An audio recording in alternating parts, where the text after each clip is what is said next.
Au moment où tout le monde se souhaite des vœux de santé, cette dernière reste la principale préoccupation des Français, notamment dans les territoires ruraux.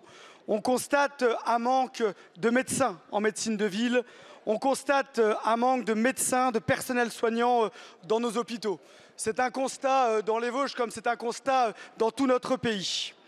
Ce problème prend son origine dans des décisions politiques datant d'il y a 40 ans. Mais depuis 7 ans, nos concitoyens ne voient pas de changement. La transformation du numerus clausus en numerus apertus n'a rien changé.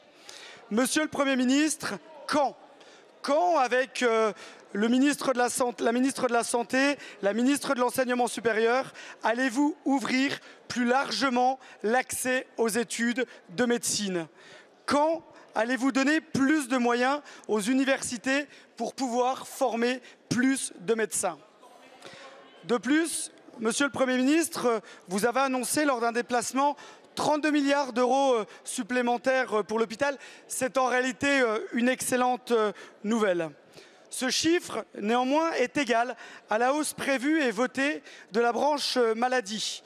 Est-ce que cette hausse dont vous parliez est réellement une hausse de 32 milliards pour notre hôpital, pour ses personnels, ou alors est-ce un pur hasard si elle correspond justement à la hausse prévue par la branche maladie dans le projet de loi de finances? Et monsieur le Premier ministre, ces 32 milliards d'euros seraient réellement nécessaires pour notre hôpital public? Madame la ministre, je ne remets pas en cause le Ségur, qui était en réalité une très bonne chose et il faut le saluer. Je vous parle de former plus de médecins. C'est ça qu'on a besoin. Il manque, il en faut 3 pour en remplacer un qui part en retraite. On a besoin de plus de médecins.